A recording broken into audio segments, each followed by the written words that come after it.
खूप खूप धन्यवाद। आता मी फक्त तुम्ही सगळे इथे येऊन थांबा, म्हणजे उगाच आपण ते रॅली वगैरे काढून उगाच आपल्या कुठल्या पक्षाला आपल्याला चॅलेंज नाही करायचंय। आपलं आपलं काम करायचंय, आपल्याला आपलं मतदान मागायचंय।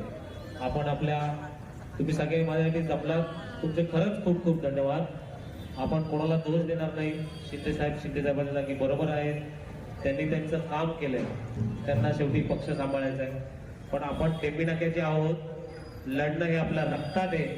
त्यामुळे तुम्ही खरंच साथ देताय तर आपण मी उमेदवारीचा फॉर्म भरायला आता इकडनं जातोय।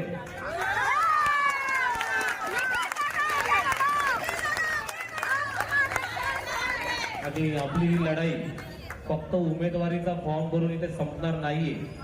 आपल्याला सगळ्यांना जीवाचं रान करून मतदानासाठी फिरावं लागेल, मतदान आपल्यासाठी मागावं लागेल। आपण केलेल्या कामाची पोचपावती आपल्याला मतदारांकडनं मागावी लागेल। शेवटी आपण 9 वर्ष या प्रभाग क्रमांक 22 मध्ये मनापासून काम करतोय, सगळ्यांसाठी झटतोय, पक्षासाठी झटलो, पक्षासाठी उभे राहिलो।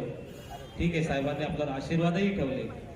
आपण साहेब आपले वडील स्वरूपीच आहेत, त्या बाबतीत आपण कुठलंही काही बोलणार नाही।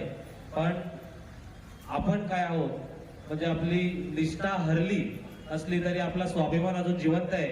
तर त्या स्वाभिमानाचा मान राखून आपण लढूया।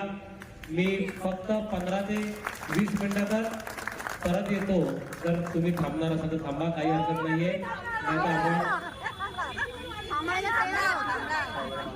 मी येतो परत, फक्त वेळ निघून जाईल त्यामुळे मला फॉर्म भरायला जावं लागेल। आता सगळ्यांना विनंती आहे, फक्त मला 15-20 मिनिटं द्या, मी परत येतो। आतापर्यंत सर्व महिला आणि सगळे जेंट्स मंडळी आपल्या दादाच्या पाठीशी उभे राहिले। इथून पुढे आपल्या दादासाठी उभं राहायचं आहे आणि सर्वांनी प्रचाराला यायचं आहे।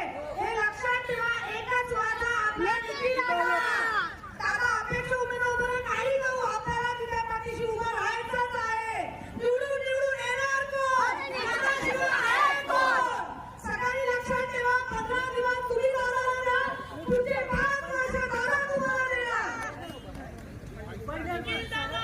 हॅलो, फक्त एकच सगळ्यांना नम्र विनंती आहे, आपली ही भूमिका आपल्या शिवसेना पक्षाविरुद्ध नाहीये, तर इथे असलेला मतलब घराणेशाही विरुद्ध म्हणता येईल आपल्याला, किंवा इथे 25 वर्ष जो प्रभागाचा आपला सत्यानाश झालाय, जो आपल्या प्रभागामध्ये लोकांना फक्त दाखवलं जातं की इथे काम केलं जातं आणि त्यामागे फक्त टक्केवारी काढली जाते, त्याच्यासाठी आपल्याला एक लढा द्यायचा आहे।